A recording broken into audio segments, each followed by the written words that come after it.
And this was a case that I had come to in my research on New Hampshire loyalism, and I thought that I knew what it meant. I thought that it was a metaphor for the restoration of patriarchal order after people had used a lot of marriage metaphors to understand the British Empire and began to have an empathetic view of marriage as an equal relationship, and as they shifted back. And I knew the particulars behind this case. I thought it was just a metaphor for loyalism. And then I taught a course experimentally called, and some of my students who showed up tonight because I refused to tell them what I thought about this case in class. I came up with this course called True Crime in Early America, which was a departure from my normal courses in that it was intended to be fun. Most of my other courses are soul crushing. So what I did in this class is I had them read a bunch of contextual sources, but then they got to read 3 sets of trial transcripts. And I broke the students down into 3 groups. There were prosecutors, there were defense attorneys, and there were judges. And I think a lot of the students, with one exception, are all judges. There's one defense attorney here tonight. And when I taught that course for the first time, I went through the trial transcript pretty carefully, and I got thinking about it. And I was meeting with last year's class with the judges, and I was telling them, well, this is my read of what's gone on in this. And one of the students said, well, you should write an article about this. Why don't you just write your own article about this? Because we were using the Andrew Noon book, which some of my students have read. That's the most recent one out. I thought, yeah, maybe I will do this. So I rethought it, and I went through and I looked at the trial transcript. So first of all, let me give a disclaimer. There's a lot of text in this that you don't have to read along. I get very excited getting bogged down in the weeds, but the weeds are so weedy that only my students, having read the trial transcript with all the witnesses, and Michelle she was reading through the trial. She startled me by naming witnesses, and so I do have some big themes embedded in this, and most of the text you can just ignore. It's just to kind of remind me of how I'm going through the case itself. So you can see it's titled, it was a Congregationalist minister who was kind of a judgy busybody who spent a lot of time visiting the prisoners. He had a diary that he kept, and I'll show you where he has this quote. He went to the trial, and his conclusion was, Dux Feminina Facti, that this is from the Aeneid, actually, a very famous quote, that a woman was the leader of it, essentially. I want to reconsider what was going on, and let me add this. When looking just at the trial and the way that it was conducted, I don't think I was completely wrong in my original analysis of what this meant as I encountered it in the New Hampshire newspapers, but I didn't really fully appreciate what was going on. So I'll also, final disclaimer, series of disclaimers. This is all, I have historically informed interpretations and speculations. Can I prove any of this in a court of law beyond a shadow of a doubt? No. As my students know, it's my goal to demonstrate how indeterminate history is and how we just have fleeting glimpses from the archives. It was one fleeting glimpse from the archives that if I have time, I will read to you. There's only one document from Bathsheba Spooner in the case. It was a petition she wrote for a stay of execution.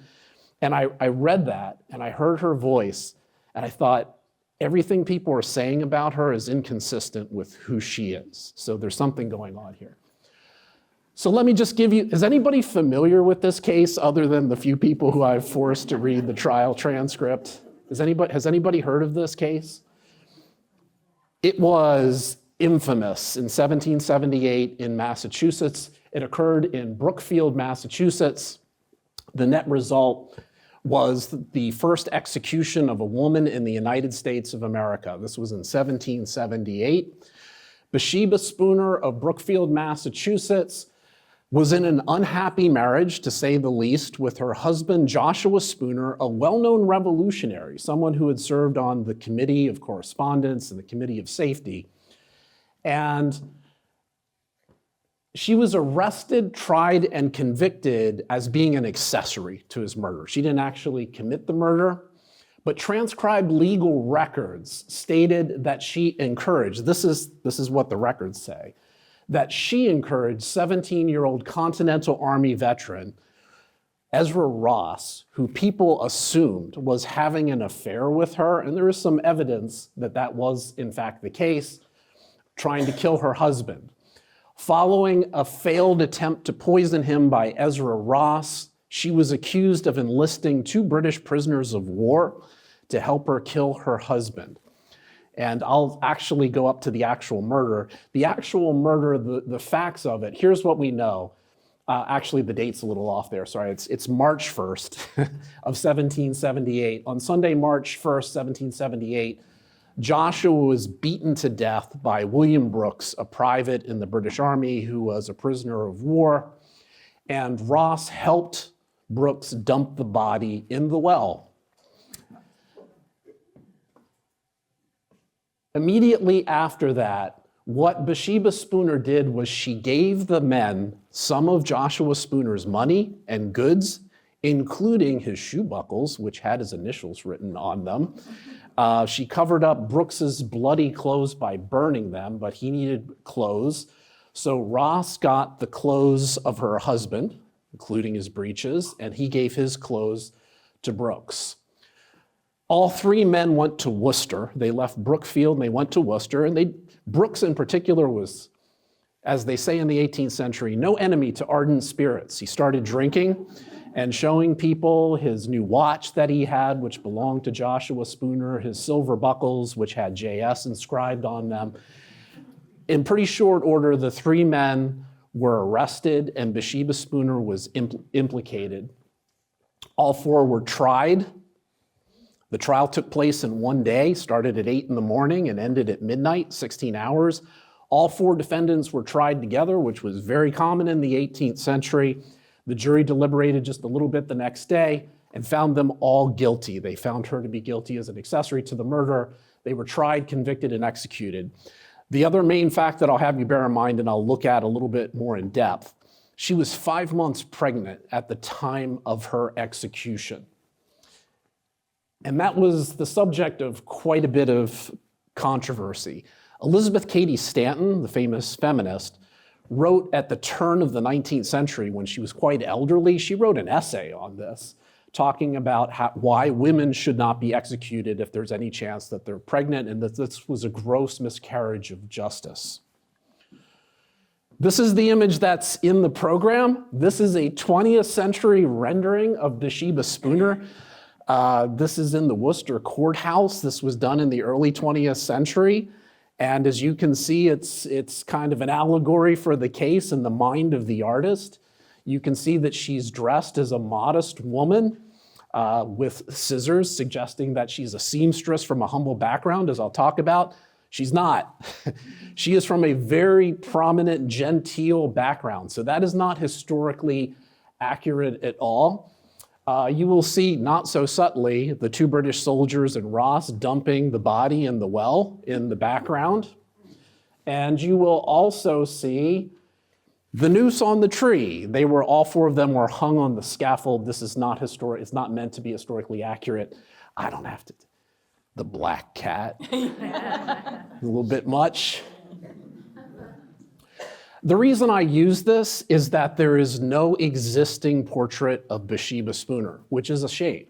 As I read the one document that she left, what's clear to me is she was a powerful intellect. That's number 1. Everybody who met her also remarked on her beauty. So she was remarkably intelligent and remarkably beautiful. There is no portrait of her. Here's what I'll let you know early on. My students are smiling. Doesn't look like a very pleasant person. Her father was Timothy Ruggles. Is anybody from Massachusetts? I know the Sandys are, but I won't pick on you. Is that the station? Like Ruggles Station on the T? Is that named for him? I'm from Pennsylvania, so don't ask me this kind of stuff. The Ruggles family was incredibly prominent. For those of you who don't know who Timothy Ruggles was, and that's probably mostly everybody, Timothy Ruggles was the most infamous loyalist in all of Massachusetts. Actually, he was somebody who resisted British policy. He was the president of the Stamp Act Congress, but he refused to sign the resolves. When the war started, he raised Loyalist volunteers in Boston and fled to the British Army. And I'll just throw this out there now. He and his wife had a very rocky marriage. His wife, Bathsheba Ruggles, there's a lot of Bathshebas in this family, and those of you who've read the book of Samuel know a lot of the stories of Bathsheba in the Bible. Everybody was aware of that. They had a rocky marriage, and when he left with the British from Boston, when they evacuated, he went to New York City with the British Army. His wife stayed behind in the family estate in Hardwick, as did her brother. This is not uncommon at all. Families separated during the American Revolution. Now, I don't know if this was just a function of the marriage. It could have been an economic arrangement. Was common enough is when Loyalist men left, their wives would stay behind to try to retain some kind of control over the property. So I will just throw that out there. This is what I assumed. Everybody knew that her father was Ruggles, and I thought, well, this is just a metaphor for the dangers of loyalism. We need to restore patriarchal order. One of the main things I'm going to say tonight is politics was, I have it in my title, I don't want to disappoint you, but politics was stripped out of the trial. And that's what I'm fascinated by. Why was that the case? Because everybody did know this. They knew who her father was. He is one of the most hated loyalists in the entire American Revolution. I wanted to give you some fun images. Those of you who have not heard of Ruggles before, trust me, he was really hated. Here's Paul Revere's not so subtle engraving of Ruggles leading the Loyalists on their journeys to the gaping mouth of hell.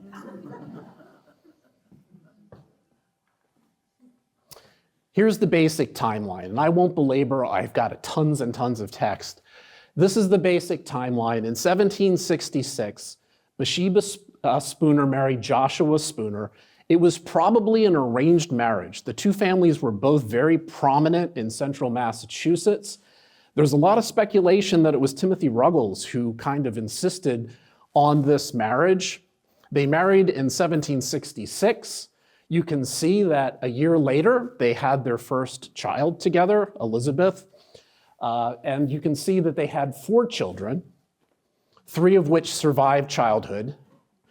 So basically, Bathsheba Spooner throughout the marriage was pregnant about once every 2 years, which, as my students know, and they hear me talk about, this is completely common. This actually fits. The marriage between the Spooners at the time of the trial was reputed to be very bad, but I will just point out that they had a child together in 1775, named her Bathsheba. A lot of Bathshebas in this family. And she was born, that coincides with the outbreak of the war. Zipping ahead in the timeline, in March of 1777, they had a lot of boarders and house guests. It was kind of like a tavern, even though it was a small salt box house that they had in Brookfield. In March of 1777, a 16-year-old Continental Army soldier from Topfield, Massachusetts, was on his way home after being discharged, and he was very, very ill. And he stayed at the Spooner's house. And for whatever reason, Bathsheba Spooner nursed him back to health.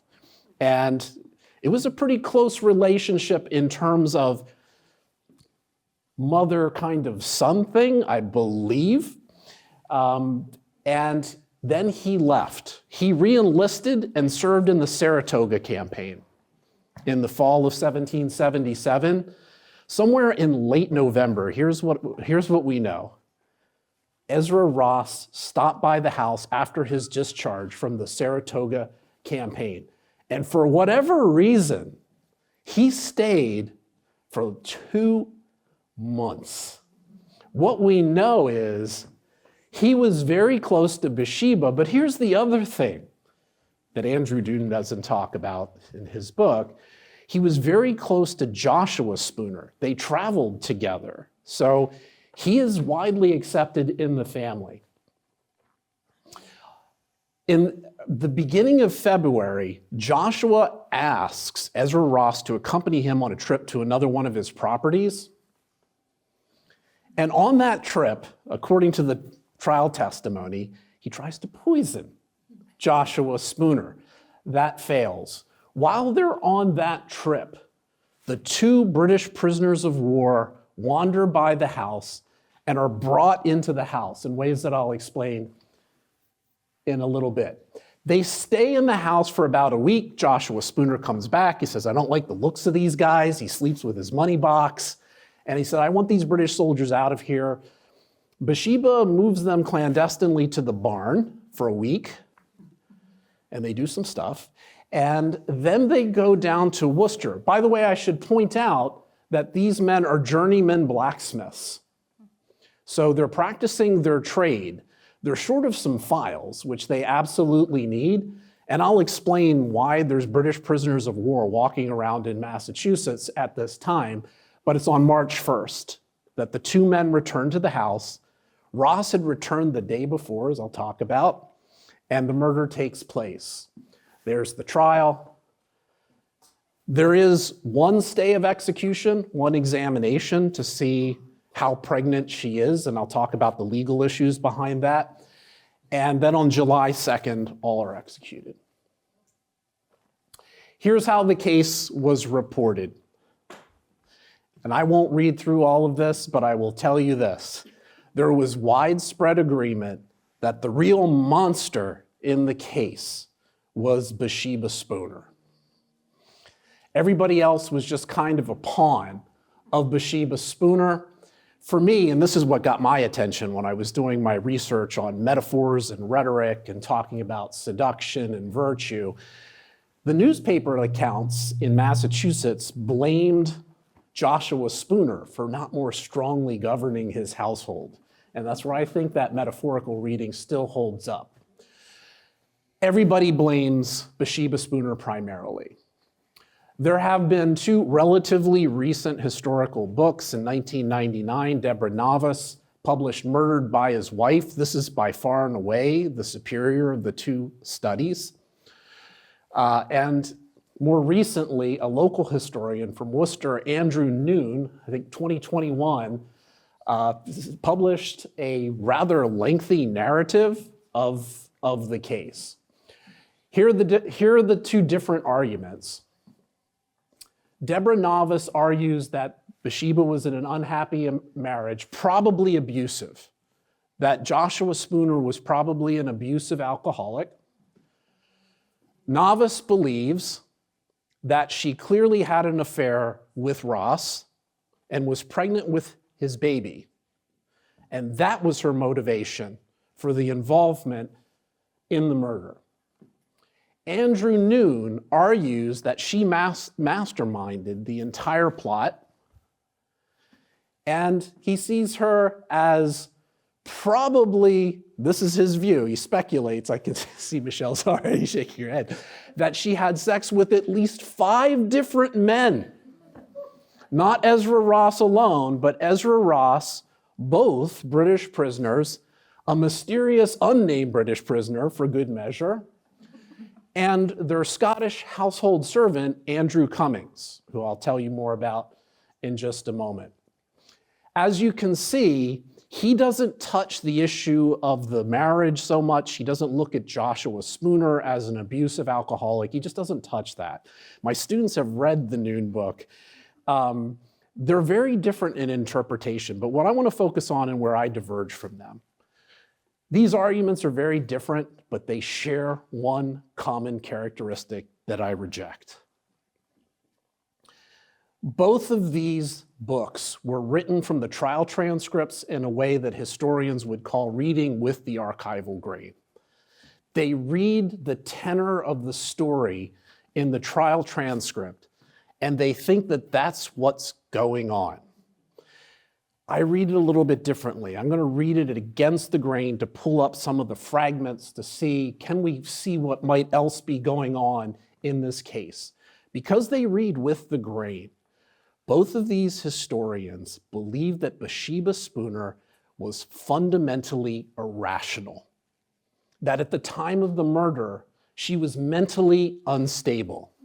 In case there's any doubt so far, I reject that thesis. She was not mentally unstable. Where did they get this idea? What's fascinating to me, and I've read enough trial transcripts. In my class, we read the trial transcript of Captain Thomas Preston. Something similar happens there. Sometimes the prosecutor and the defense attorney will agree on certain premises so that they can make their different arguments, one way or the other. In the case of the Boston Massacre trials, John Adams was one of the defense attorneys. Robert Treat Paine was the prosecutor. They constructed a narrative in which British soldiers and Bostonians hated each other in 1770, which is not the case. They interacted all the time. Now, they certainly did fight, and there was some violence, but they didn't hate each other. They didn't see each other as different. The two attorneys are constructing this image. The prosecutor in the case is the same prosecutor from the Boston Massacre trials. For a woman who's the daughter of a loyalist, she is being prosecuted by a signer of the Declaration of Independence. Robert Treat Paine is very, very skilled as a prosecutor, and he's a gifted storyteller. Here's the defense attorney, and I wouldn't want to be this guy. He got this case a couple of days before it was tried. He didn't have long to prepare it. He had to defend all four defendants. And in his defense, he says, this is a hardship. And this is totally normal in this period. As my students know, this is a time period where the tradition of having defense counsel is just emerging in a very informal way in British law. But he argued, this is very hard for me to do because the defendants are all accusing each other. I basically have to defend four separate people where there's at least three different stories floating around. Here's the thing. The evidence. This is my view of the evidence. This image of an irrational, evil seductress was constructed by both attorneys in the case in order to make their arguments. Paine says that Bathsheba has to be held accountable. It's monstrous, it's kind of crazy, and the murder was botched. It couldn't have been a worse murder that was ever committed. Nobody in their right mind would kill somebody in the way that he was killed, but she's monstrous, and she's still responsible. She's the leader of the deed. Lincoln, even though there was no formal insanity defense, takes the track she wasn't in her right mind, that she was irrational. And there were precedents in 18th century British law, not so much that you would be acquitted because of mental illness, but you could have mercy. You could plead mercy of the court. And the heart and soul of Levi Lincoln's defense of her, which probably was the best legal defense given the way the trial was stacked, was that she wasn't in her right mind, therefore she was just not possibly able to premeditate it. Therefore, it couldn't be a murder. He was trying to make the best case that he could. Here's the one thing that I will point out. My students didn't really know this. I didn't tell the attorneys. I think I mentioned it to the judges. The evidence is tainted. The evidence and the witnesses in the case are heavily, heavily tainted. Here's why. 3 of the people who had direct involvement, 3 household servants, were arrested and detained as material witnesses. They turned state's evidence. And for any of you who have ever followed a mob trial, if you're a fan, the first things that mob bosses' lawyers argue is, you should never listen to a damn thing that a state's witness tells you because they're lying. These 3 people, if you read the trial transcript, they have the most damning evidence against Bathsheba Spooner because they're all household servants in the Spooner house. It's Andrew Cummings, who was a British soldier who deserted. He's an ethnic Scot. He's very close to Bathsheba Spooner. Sarah Stratton, a widow. And there's some confusion amongst the historians, her mysterious son. Her son is Jesse Parker, I think. He's never named as such, but Jesse Parker is another servant who lived in the house. These three people were all arrested with her and held as state's witnesses. So you have to take all of their testimony in this particular case for the certain reasons with a huge grain of salt. The other damaging testimony, now this was all hearsay evidence, the three men all confessed. And if that wasn't enough, after they were convicted, they published their confession, which was an 18th century genre of finding God. There was a reason for that, both during the trial and afterwards. They were pleading for mercy, for benefit of clergy. Guess who they implicated? Bathsheba Spooner. The attorneys both took this ground because it served their arguments to either defend her or convict her. It worked for Robert Treat Paine. He got the convictions. The dominant narrative persists, and the two books that were written about it, they're trapped in the terrain of that dominant narrative. Here's my reinterpretation very briefly. Bathsheba Spooner is rational. She is completely rational. You'll notice I didn't say she's not responsible for what happened. She had a motive and she had a plan. But I will tell you this up front.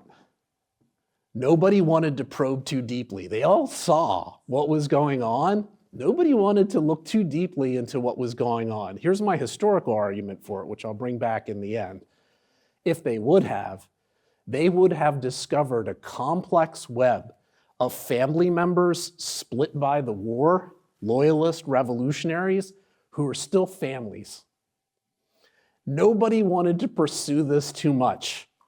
This image of revolutionary unity, it's a myth. The myth of revolutionary unity was too important to them to look at. One of the things that everybody noted, Bathsheba Spooner never spoke at the trial. She had this calm, utterly calm, stoic approach. Newspaper accounts indicated that this was evidence of her instability, that she was detached and didn't seem to have any remorse whatsoever. My big argument on the American Revolution, and I'll connect this to the historiography of loyalism at the end. Massachusetts, this takes longer in other places. Massachusetts in 1778, this is even different than New Hampshire. They're already trying to heal the wounds of loyalism and Civil War and put it behind them and pretend it never happened. The case never mentions politics. Ruggles' name is never once brought up. I know Levi Lincoln said you must put your prejudices aside. And some historians have said, well, he's saying don't hold her father's loyalism against her, but he didn't say that. There are a lot of prejudices that people could bring to this case. What's astonishing to me, and this seems to be the point, the trial was meant to strip the politics out. Here's Worcester County in 1793, one of the earliest maps of the county. You can see Brookfield up there. Worcester's actually further down there to the southeast, about 20 miles away. In the middle, you can see Hardwick, which is where Bathsheba Spooner's mother lived. The motive. It's in the evidence. And Michelle, you saw it. We were talking about this earlier. It's in there. None of the attorneys talked about it. None of the attorneys talked about it in the mock trial either. Actually, you did talk about this motive. It's pretty clear from the witness testimony that Joshua Spooner, at least at this point, was an abusive alcoholic, maybe worse, as I'll talk about. Several witnesses in the trial indicate Bathsheba Spooner already had a plan to leave and join her father. Now, this is what I should tell you. She was widely known in the family as being her father's favorite. She clearly inherited much of his intellect and his very famous, I think, sarcastic wit, as I'll try to demonstrate. She was already planning in 1777 to join her father. One of the witnesses, who's a friend of the family and a neighbor, said that he was aware of that plan. He had already been shipping some of her possessions to her father. Now, this would carry a lot of risks. If she went and moved in with her father, she would lose the cover of her husband under British common law.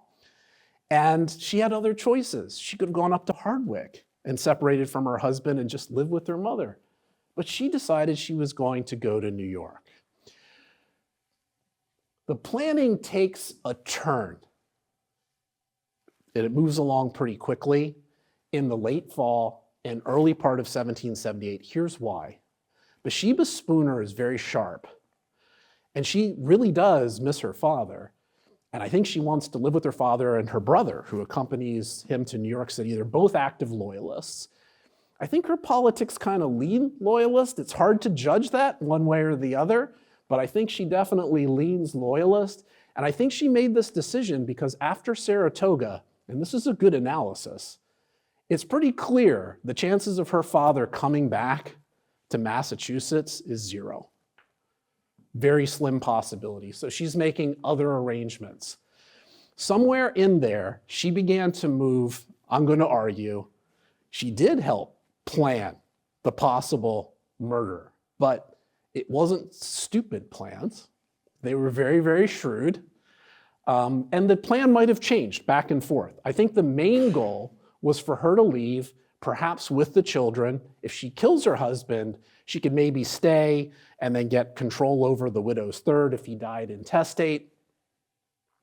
She could have been motivated, I hesitate to say too much on this, she could have been motivated, as Knouff argued, by the pregnancy, if it was in fact to Ezra Ross. And there's some interesting evidence that maybe that was a motivation. That might have moved her towards planning the murder. Although, as I'll talk about later in the one document that she left, she said, I'm pregnant, but the child is legitimate.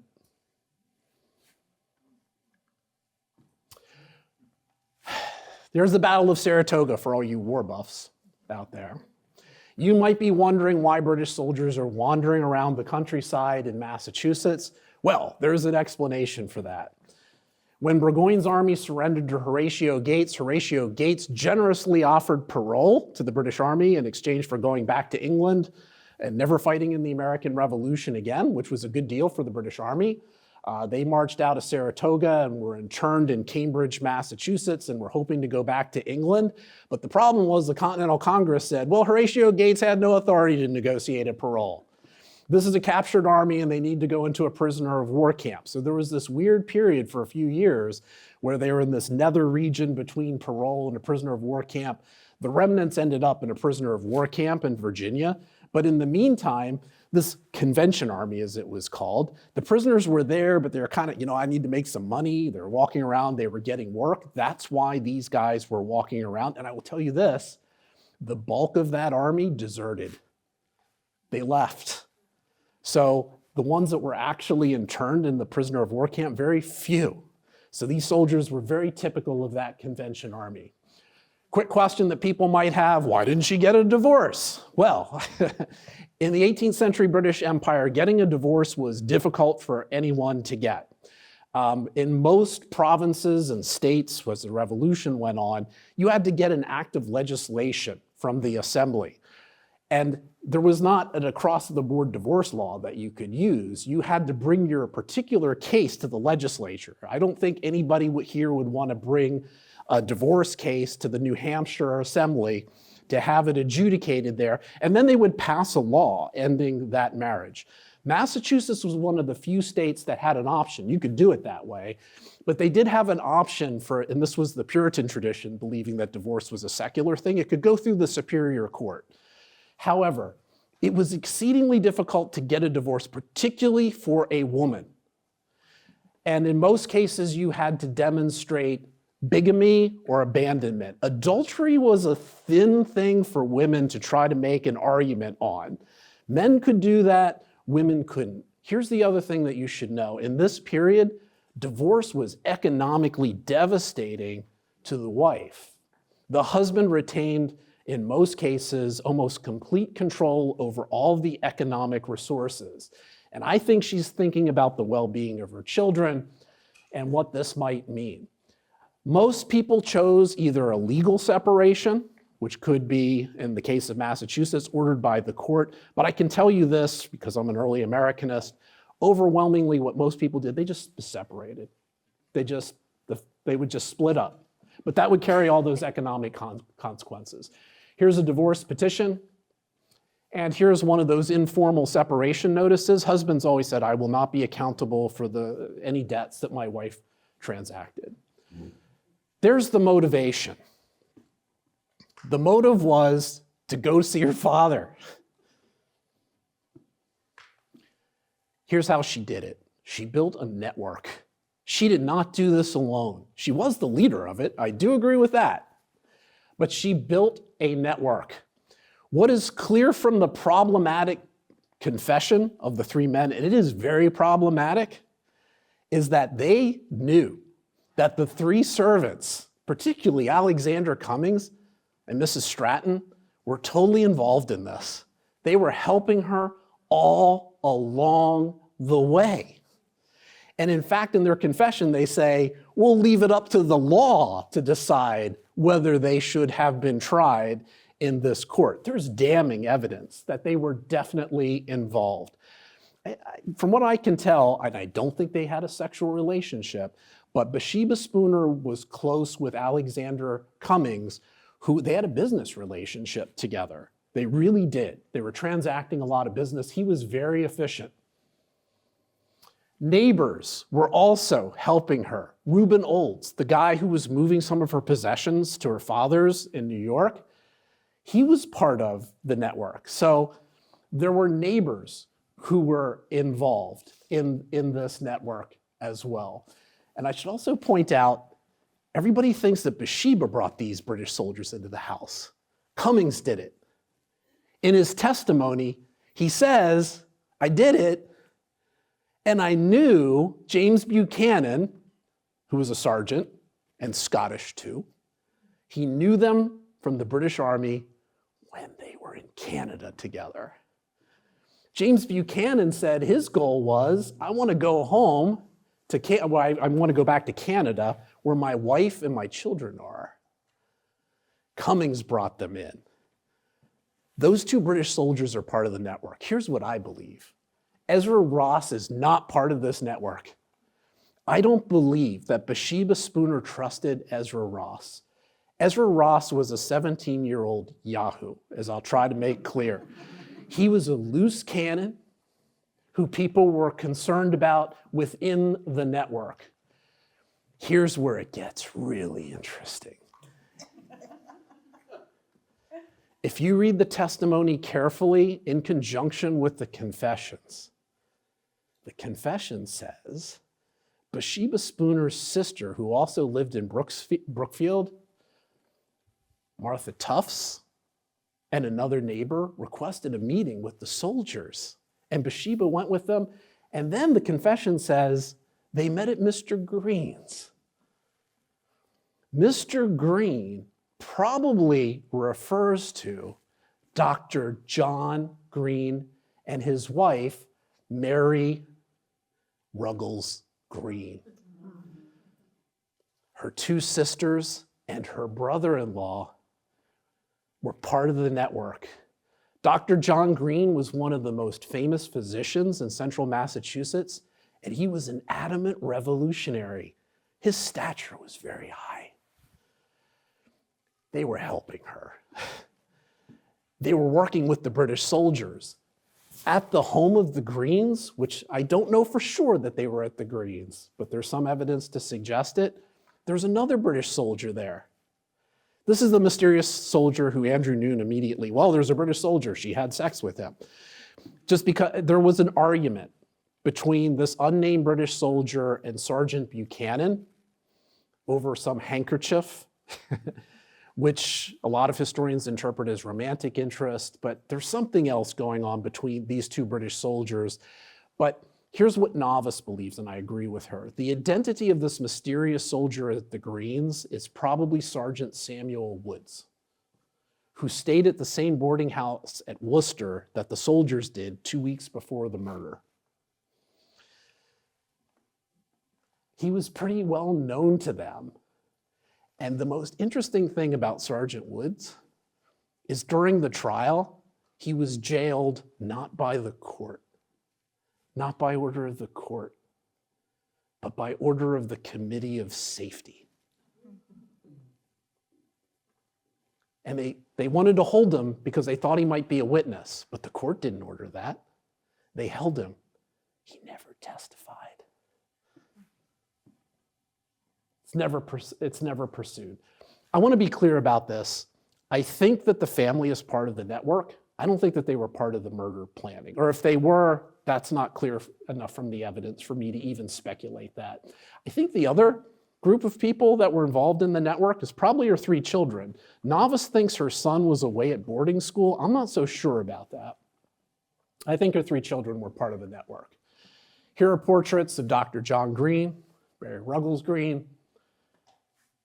Here's the plan. The argument is she's irrational. This is terrible. They dumped his body in the well, they beat him up, and then she just handed out the money. Of course, they were all going to be arrested. I have an explanation for that. They had plans. The actual murder was just botched, as I'll talk about. Here are the plans that we know were happening. In early February, we know that Bathsheba was moving towards planning it, but she wasn't the only person planning it.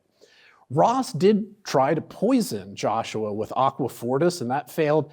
I think Ross came up with that on his own. Jessie Parker, one of the state's witnesses, said that she knew about it, but I suspect that Ross was doing this on his own. By the way, Ross never met the British soldiers before the night of the murder. Let me just specify that. That was the first night that they had ever met, because when they came into the Spooner house, Ross was away with Joshua Spooner. Ross, I do not think is part of the network.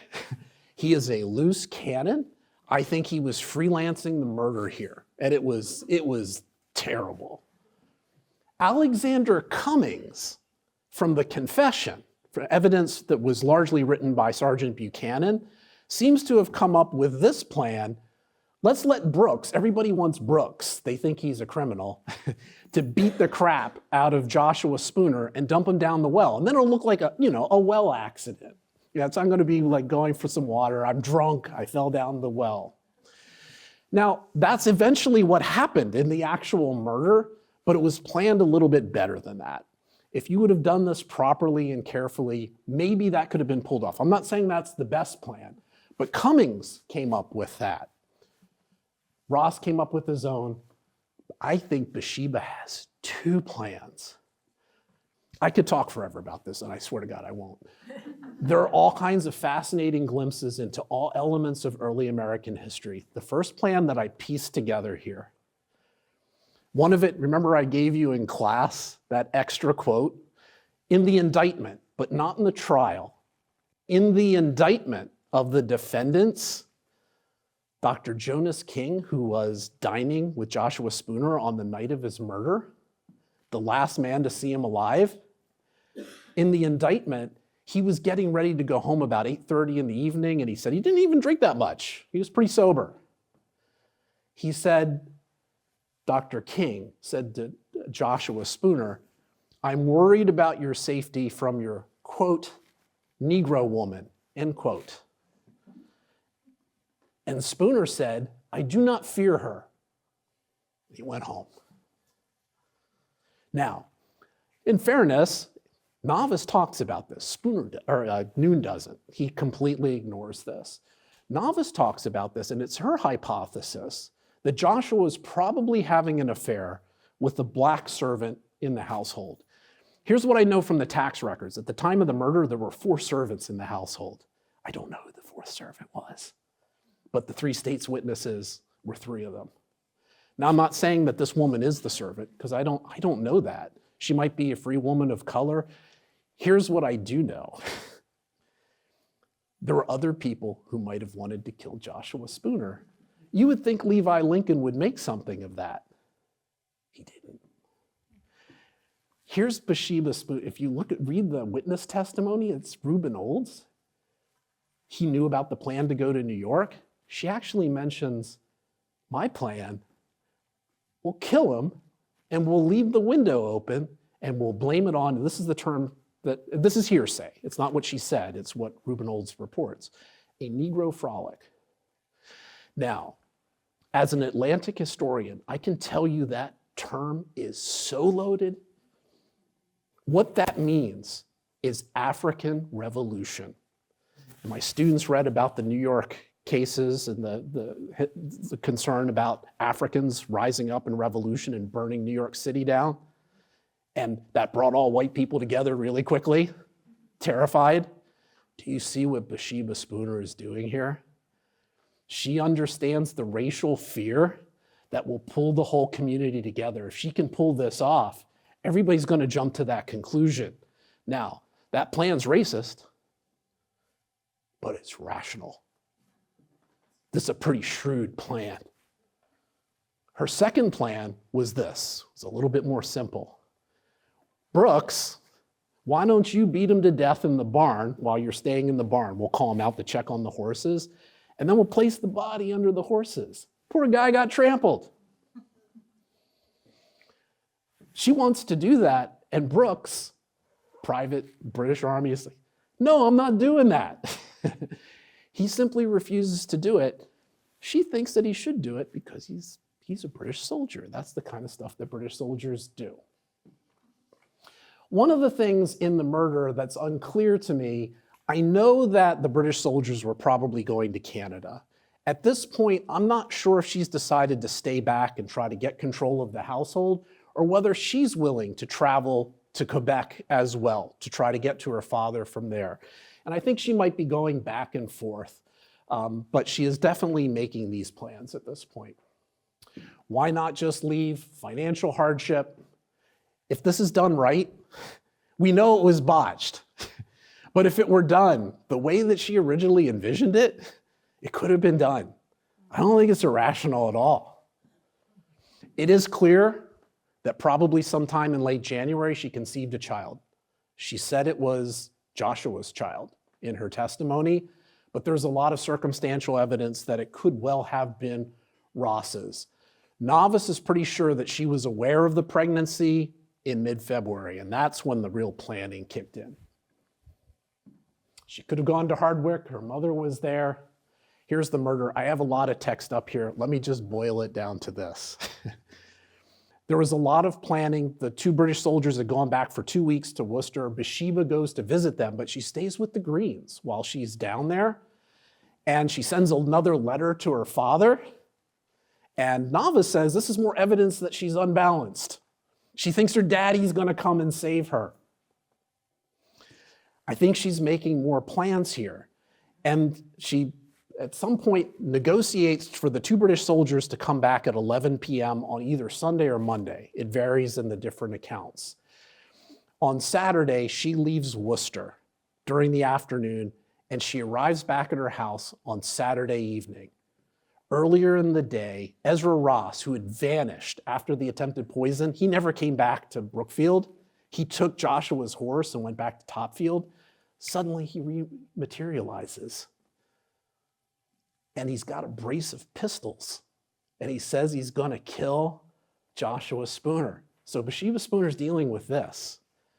The next day, charitably, they weren't supposed to show up until 11 p.m., but at 8 p.m., the two British soldiers show up early for some reason. Sarah Stratton takes them into the house and starts giving them rum. Good idea. Even the British soldiers realize that this is clearly the first time they've met. Knouff suggests that they were writing to each other, that this was a conspiracy that Bathsheba planned. I don't read it that way. I see Ross as completely out of the picture. Basically what's happening here is the soldiers are improvising. They tell Ross, like, what are you, an idiot? If you discharge those pistols, all the neighbors will hear, calm down, And what they do is they fall back on, hey, Brooks, go beat the crap out of Joshua Spooner and we'll dump him down the well. They're drunk. You got 3 drunken men armed. What could possibly go wrong? They do all this. And then Bathsheba Spooner gives them the money and the goods. This was not planned. This was not planned. The murder was botched by the men. I think this is a moment where she is in shock. It's like, what are you doing? This is not the plan that we originally had. I think she wants them out of the house. Get out of here so I can figure something out. She doesn't do very well at figuring it out on the fly. And this is where a lot of her irrationality is constructed. I think that this is understandable if you begin to understand that this was not the murder that was planned. It was a shock to her. There are some things in the testimony that don't add up on the night of the murder, which I will now go through. Cummings, who I believe was in letter writing contact directly with Buchanan, helping to plan everything that was happening, he said he saw Ross, Brooks, and Buchanan discussing the murder of Joshua Spooner, and then he did what all people do after they witness the discussion of a planned murder. Oh, I'm going to turn in. I'm pretty tired. He goes to bed, and he sleeps, and the only thing that wakes him up is the smell of burning clothes when they're burning Brooks's bloody clothes. And he comes down, hey, what's going on now? Seems a little bit off. Mrs. Stratton says she spent the night trying to calm Bathsheba Spooner down. And she testifies to how irrational she was. She keeps saying, oh, I hope that he's in heaven. She's calming her down. Then Stratton reveals in her testimony there were 2 boarders staying in the house that night.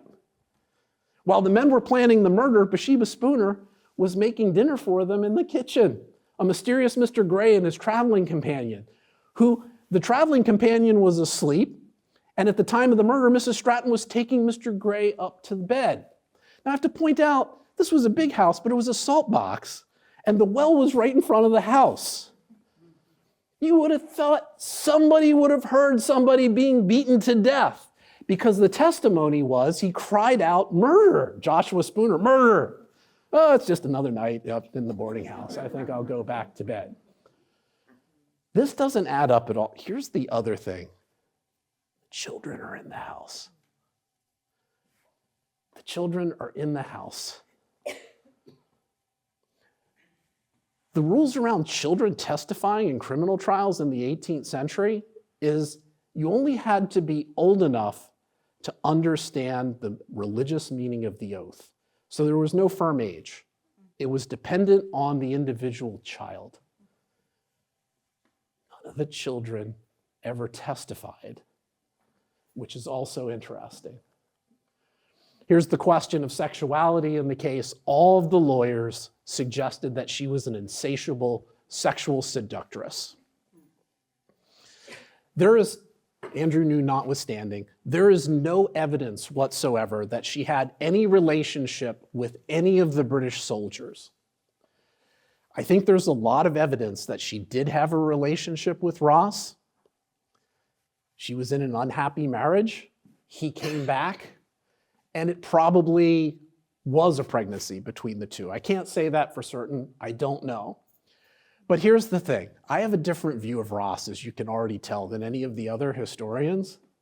Ross, he has a petition, his family comes and says, oh, he's just a poor little 16-year-old, this monster seduced him. While he is in jail, they're visited by this busybody Congregationalist minister, Ebenezer Parkman, and he said, oh, the Ross family was down visiting Ezra, and they were with his girlfriend, Lucy MacDonald, who was about 5 months pregnant. Huh. Ezra Ross was no babe in the woods.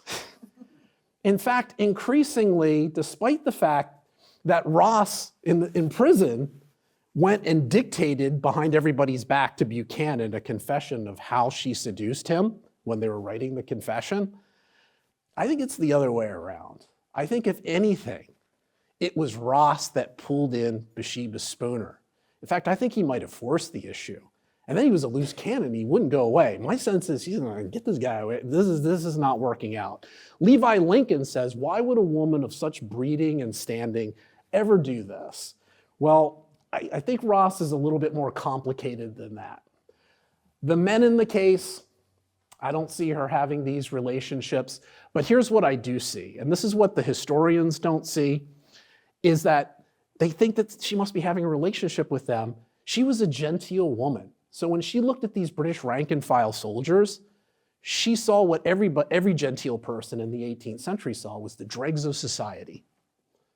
Especially Brooks. Everybody seems to think that he should be a murderer. Even Brooks was like, hey, I really don't want to do this. I think she had a business relationship with Cummings. She had a business relationship with Sergeant Buchanan. The last night in Worcester, they shook hands. After the murder, they shook hands. I think that this was a business relationship. I do think she was the leader of it. That is the case. The metaphorical threat, I won't bore you to tears with the obvious. She is a major threat to the entire social structure, this image. What you should know is that under British common law of marital coverture, a wife killing her husband wasn't just murder. It could be prosecuted as murder, but it could also be prosecuted as petite treason. And students in my class know that if you're found guilty of treason or petite treason, you think hanging is bad and it's not pleasant, but you could be burned alive for that. In early modern Britain, women who were convicted of petite treason were burned alive. So this carries a lot of baggage. Everybody knew who her father was, but amazingly, prosecutors, nobody brings it up. Nobody wants to talk about it. Basically, the story they give is that she's the female gender converse of the staple of British seduction novels of the 18th century. She's the woman rake, not the male rake. Male rake's perfectly acceptable. Selfish and maybe not all that great. But a female rake is socially catastrophic. It's a major threat to the patriarchal order, and that was enough for conviction. These stories were all constructed by state's witnesses and the three men. There's only one person who can tell us the truth or contradict any of it. That was Bathsheba Spooner. She didn't say a word in the trial, not one word. She didn't speak. Here's what you should know. This is hearsay evidence from the witnesses, the arresting constables and officials. She confessed to them. She never confessed in court. So we only have their word. It was hearsay, which was admissible in 18th century courts.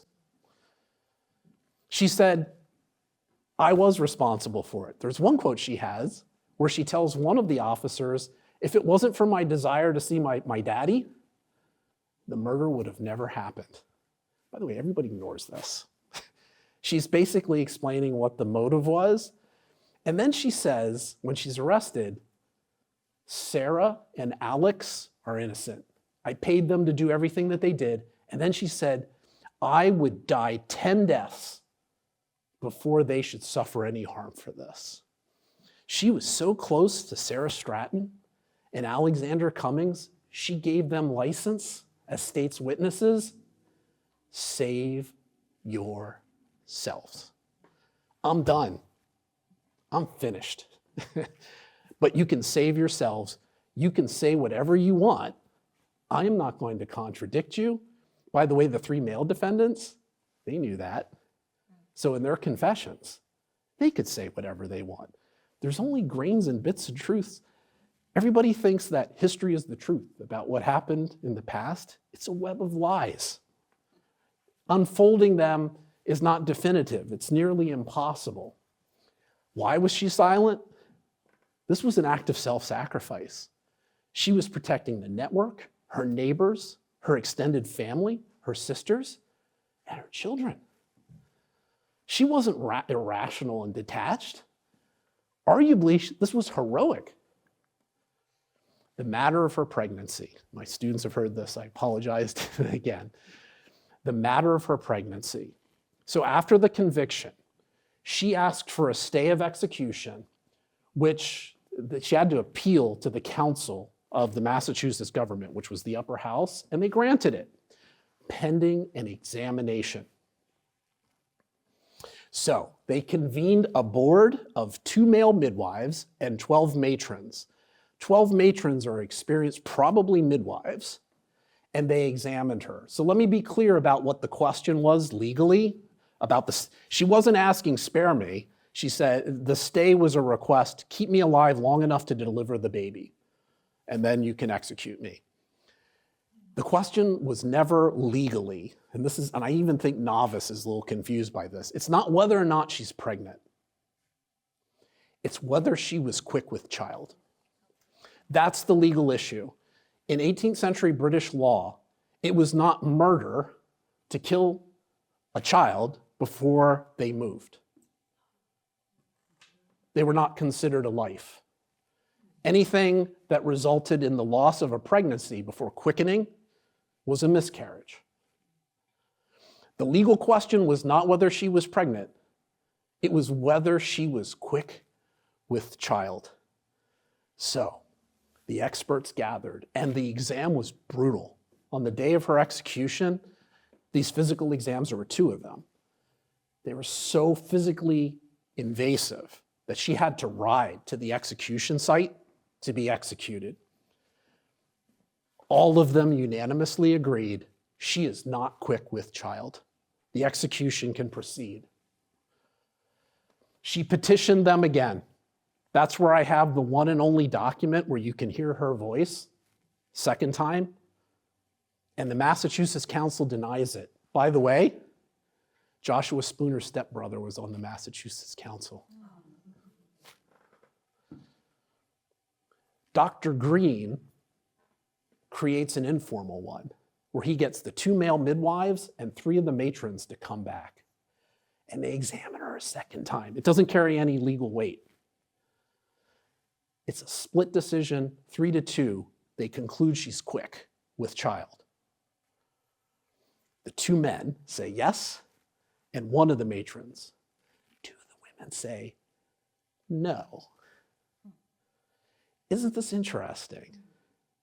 Does anybody want to what do you make of that? That the women are kind of emphatic. You are not quick with child. Only 1 woman comes around to it. Does anybody want to hazard a guess why that would have been the case?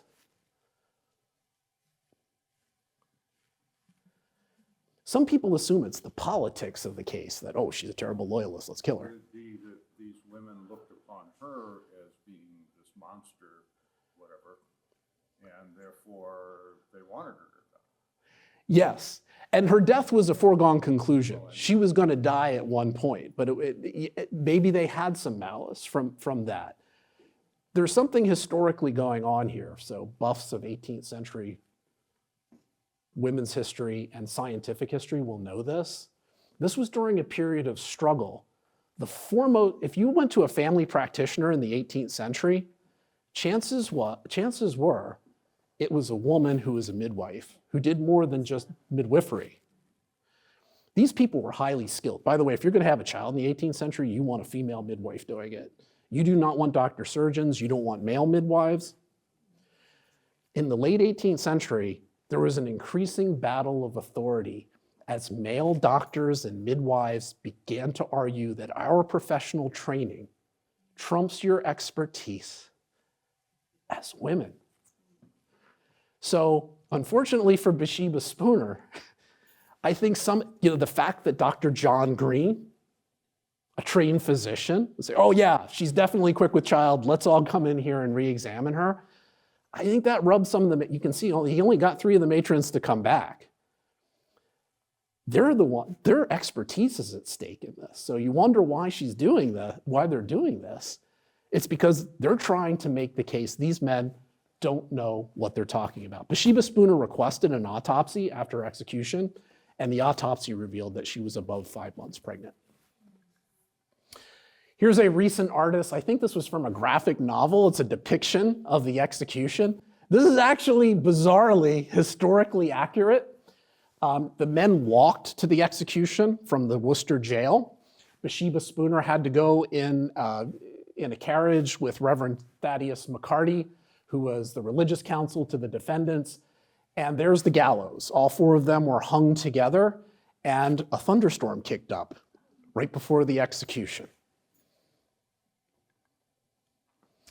So, Bathsheba's voice and wit, if you'll indulge me. I only have one document from her. This is actually what drove me to think. When I read this, I thought, there's no way she's irrational, that she's the woman that they're saying that she is. So I'll just briefly read you the only document that was written by her in this entire case, and you can judge whether she's unbalanced and mentally ill. It's in her hand. She wrote it herself. There are no spelling errors. Well, there's one spelling error. But as Benjamin Franklin said, it's a small mind that can only think of one way to spell a word. But she was she was a great writer. And this is her only document. This is where you can hear her voice. This is her petition to the Massachusetts Council to stay her execution one more time to be examined. May it please your honors, with unfeigned gratitude, I acknowledge the favor you lately granted me of a reprieve. I must beg once more humbly to lie at your feet and to represent to you that through the jury of matrons that they were appointed to examine into my case have not brought in my favor. Yet I am absolutely certain of being in a pregnant state and above 4 months advanced in it, and the infant I bear was lawfully begotten. I am earnestly desirous of being spared till I shall have delivered of it. I must humbly desire your honors, notwithstanding my great unworthiness, to take the deplorable case into your compassionate consideration.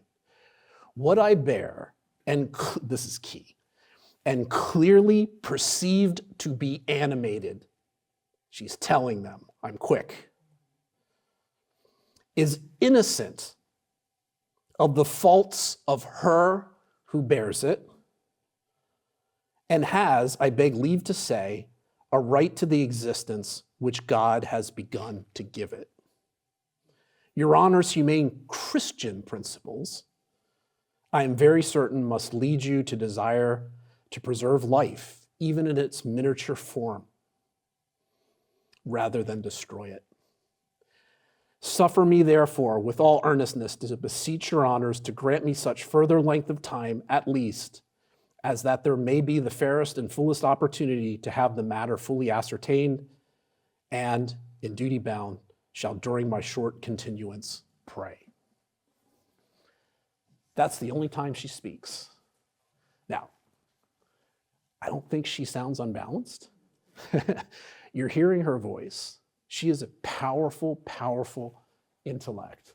Here's the other thing, and Andrew Noon talks about this stuff in his book, and so does Deborah Novice. They think she's unbalanced because she says weird things. Here's what, she has a great sense of humor. These people are too stupid to understand it. A couple of things. She's got a nickname for her husband, as testified to by witnesses. Her 8-year-old son, Joshua Jr., also calls him by this name. The name is Old Bogus. I should point out that at the time of the execution, Bathsheba's only 32 and Old Bogus is 37.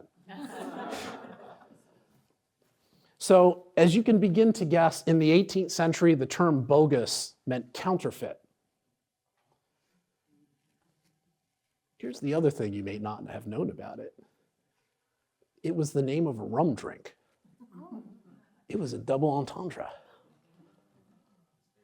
Old Bogus. It meant two things at once. She was a witty woman. Also, on the day of her arrest, when they took her from Brookfield to Worcester, everybody's coming out to look at her, because this is incredible, because this is a really prominent family. And while she's in the wagon with the constables, she says, "Oh, I didn't know it was Christmas Day." Noon and Novice both say this shows how unbalanced she was. because she didn't know what she was saying. She thought it was Christmas Day. No, she's making a joke.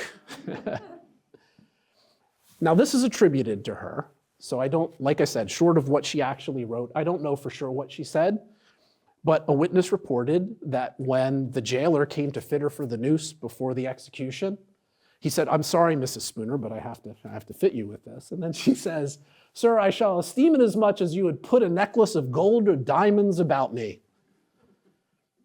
She's got that talk about gallows humor. There it is. This is my favorite. Her purported last words to the executioner, who she knew. She recognized him. And she said to him, "My dear sir, I am ready. In a little time, I expect to be in bliss." Now, on the face of it, that's how I expect to be in heaven. "And but a few years must elapse when I hope I shall see you again." I won't over-explain it, but she knew. All those people thought she was going to hell. Basically, Bathsheba Spooner's last words were, "See you in hell." That's who she was. This guy, I can tell you things that he said about her that are really, really interesting.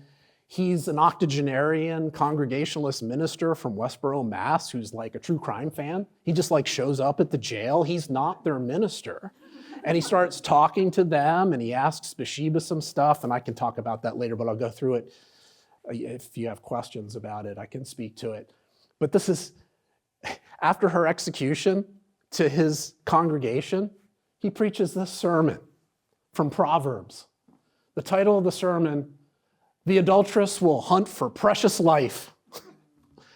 This sermon is an explication of the monstrous, horrible seductress. That here's the spiritual lesson that we should all take. This was the lesson that everybody took.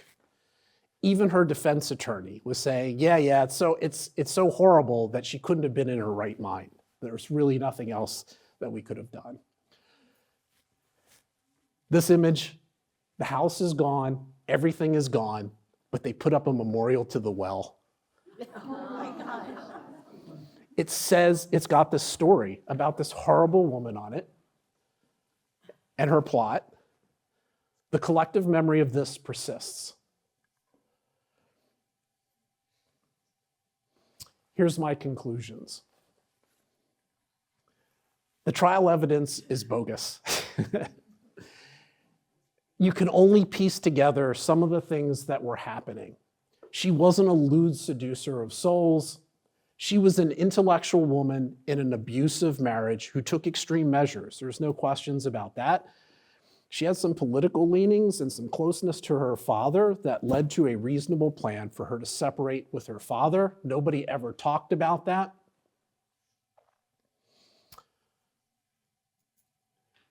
The attorneys agreed on that, and there's only one person who could have brought down the consensus. That was her. She took it for the team.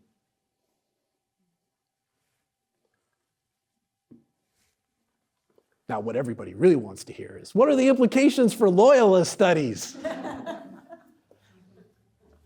There is historical significance beyond me telling a story about this case. In the field of loyalist studies, as some of you may know, there's a move to let's look at some of the numbers to understand the loyalist experience in the American Revolution. Historians estimate that there were somewhere in the neighborhood of 500,000 active loyalists in the American Revolution. And when I say active loyalists, people who took the oath of allegiance and took up arms or at least supported the British Army, men, women, children. About 3 million. Now that's just active loyalists. I'm not talking about disaffected people or people with loyalist sympathies. So basically you're looking at 1 in 6 people in North America. Maya Jasanoff from Harvard, the premier historian of the Loyalist diaspora. Loyalist historians love the diaspora to follow them to Nova Scotia, to Sierra Leone in Africa. She's really carefully counted this.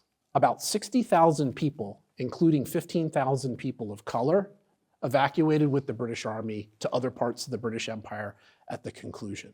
Now, I'm no mathematician, but that's about 12% of the loyalists. If you think about this, what's the real story of the Loyalists after the war? Everybody focuses on the diaspora. What's the real story? The people who stayed behind. Historians are moving in that direction. Those of you in my Loyalist seminar read this. Rebecca Brannon's book looks at this in South Carolina. South Carolina had horrible, brutal civil war. People were killing each other, burning each other alive, all kinds of terrible things. But amazingly, after the war, it's like the Loyalists said, come on up here, like, take a quick oath, and let's pretend nothing happened. Let's forget the Civil War. Let's create this myth. All the Loyalists left. There's none amongst us. If you've heard of the Mount Vernon Ladies Society that basically renovated Mount Vernon, it was founded by the daughter of a Loyalist. That process was happening in the 1780s, and part of the process was, let's identify Loyalists who are obnoxious assholes. I'm sorry. But let's pretend that they stand in for everybody, and we'll just say there are a few jerks, and that everybody else was united. It's way more complex than that. The implications for this, from my perspective, this process of forgetting, at least a few historians are locating it after the revolution in the 1780s. I think what I found here, despite what my reading for New Hampshire, I think still is the case. That's how people in New Hampshire read it. Massachusetts is already doing this. They're trying to forget it. Let's not make Dr. Green have his name drug in the dirt on this. Let's cover it up. We were all completely united. It's the myth of unity. I'll stop with all the text. You've all heard it. You're going to hear it in parades. You're going to hear it celebrated. It's a very complicated story. Families were split. Marriages were split, not because they were bad marriages, but because of the financial implications. Lots of men joined the British Army, leaving their wives behind to try to make some sense out of it. There are a lot of different ways to do it. Bathsheba's mother stayed behind. She never joined her husband. He went to Nova Scotia. She stayed behind to try to control what she could of the Ruggles family fortune. Actually, Bathsheba Ruggles was a lot, and I swore I wasn't going to talk about the Batchelors because I talk about them all the time. Bathsheba Ruggles, Bathsheba Spooner's mother, was a lot like Ruth Batchelor. Breed Batchelor was a real jerk. And he joined the British Army, but she never left. She stayed behind to try to keep control of some element of the family's farm. Families had transatlantic strategies. Batchelor's son went to England to try to get a loyalist claim. So there are a lot of similarities. I'll tie this all back to New Hampshire.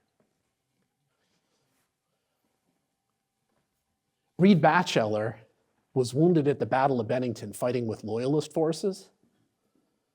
And he was fortunately evacuated with the invalids and the wounded to Quebec in 1777. He was there in 1778 on the invalid list, and then he was shipped out to New York. That's probably a similar trajectory of what Bathsheba Spooner would have liked to have made in her trajectory. Here's some ties. Joshua Spooner was from Brookfield. Reed Batchelor was born in Brookfield. Bathsheba Spooner grew up in Hardwick. Ruth Batchelor grew up in Rutland. And I know this from studying the Batchelors. Ruth Batchelor went all the way back to Rutland to grind her flour, to mill her flour. She had connections to Western Massachusetts. They moved to New Hampshire in the 1760s, but they still had connections. They may not have known them personally, but they might have. I find it hard to believe that they didn't know each other's families. So these connections, they're in the community. The Batchelors experienced it, the Spooners experienced it. Civil War tore families apart, and everybody wants to forget that. We're all on the same page. That's it. This is Joshua Spooner's grave. They wrote on his grave the court story of his murder. That's all that's left. I'll just leave you with this term. There he is in the ground. dead certainties. So let me confess, I've done a lot of speculation by reading against the grain. I don't know that I have all the answers or any of the answers. I might be completely wrong. But this is what makes history exciting. It's like detective work, and you can begin to piece it back together again. Historians who tell you they know what's going on, they're wrong. And I like this term dead certainties because it's a double entendre. I'm comfortable with that. So I'd be happy to answer any questions if you have any. But the other thing I have to point out, one of my students could not be at this talk tonight. So she took the time to make this fantastic drawing of all the elements. I didn't even have to give this talk. I could have just showed you the picture. It's got everything. It's got the bottle of aquafortis that Ross tried to use to poison Joshua Spooner. It's got a Union Jack to represent the Loyalist experience. It's got pregnancy. It's got a mug of beer for Joshua's alcoholism. It's got his hat in the snow, which investigators found.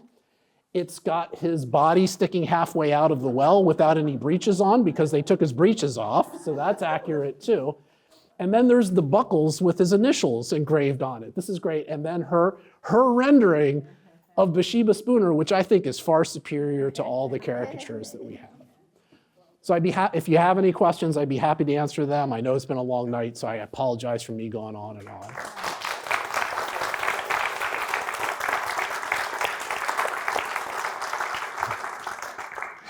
Yes. Can you speculate a little bit? I'll speculate all about her request for an autopsy to show the child's age? Yeah. Was that a FU? Yes. Yes. Speculate a little? Yes, sure.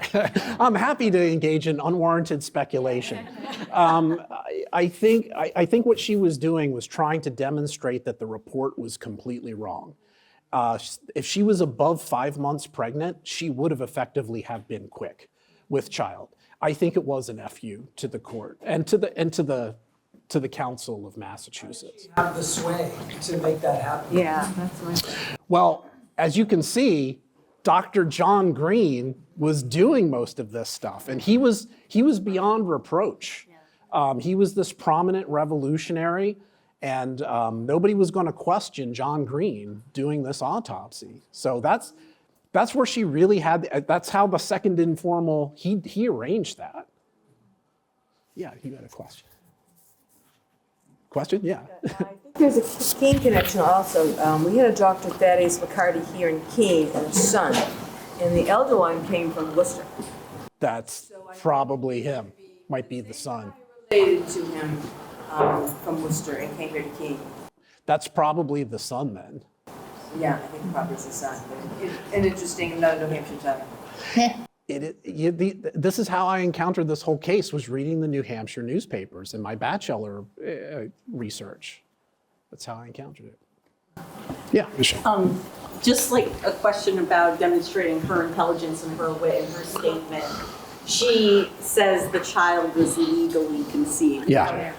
There's a lot of circumstantial evidence that it was not. Yeah. So she's saying that to try to make it work in her favor, that they would be more likely to want to save the child if it was a legitimate child? I have to admit that I am perplexed by that, because legally she doesn't have to make the case that the child was legitimate. It might have been the case that she was trying to protect her unborn child from any consequences from being conceived out of wedlock, because remember, her goal was to deliver the child. And in fact, all the authorities, including the revolutionaries and Thaddeus McCarty, who did deliver a funeral oration at Joshua Spooner's funeral, said we shouldn't blame the children. So my best guess in that case is that she's trying to protect the reputation of the child. But here's where, I engage in a lot of speculations. Here's what she said: it was lawfully conceived. It's not beyond the realm of possibility that the baby was lawfully conceived. And if you've read the book of Samuel and how King David tries to cover up, I made my students read the Bible, how he tries to cover up the illegitimate pregnancy of biblical Bathsheba, she could have done that and made the case. So And at some level, I don't know that she's not telling the truth. It could have been legitimately conceived. I just don't know. Yeah. If her father was a loyalist, why do you think he would have arranged the marriage to Bathsheba? Well, they got married in 1766. So as he was, Timothy Ruggles at that point, although he was unpopular for his actions at the Stamp Act Congress, he opposed the Stamp Act. A lot of people think that people were all one way or the other for 20 years in the debate over the Constitution of the British government. And he was an opponent of the Stamp Act. So, and it was later that Spooner joined the Committee of Correspondence. It was in the 1770s. So I think it was as simple as Spooner's a good family, we're a good family. I think maybe you should marry this guy. Yeah. What happened to her kids? This is a great question. Her kids were all taken in by her sisters and brother-in-laws. They were split up. Joshua Jr. did pretty well. Elizabeth did pretty well. Elizabeth vanished from the historical record, which is always a good thing for women. No, I'm not kidding. That's actually when women escape attention in the historical record, that usually means that people are not haranguing them and judging them. Bathsheba, this is really interesting. Sorry. After his death, they made Bathsheba touch his body. They brought him up from the well, and they sat him down in a chair, and they forced her. She didn't want to go in and do it. And everybody was saying, oh, the historians say, well, it shows she's unbalanced because she wouldn't go touch the body. The thought was, if she would touch the body and it would leave a mark, that this would be a sign of guilt, which is like folkloric. But they made her go in and touch the body. And that was when she did. She walked in, she touched it, and she just said, poor little man, and then walked away. And then all the historians say, oh, she's nuts. The only other family member who voluntarily touched the body was 3-year-old Bathsheba Spooner. She touched the body, and I can tell you that she struggled with mental illness her whole life. And unfortunately, she is mentioned again because of her mental illness. Some of these historians that did these books, I think Knouff says it, mental illness runs in their family.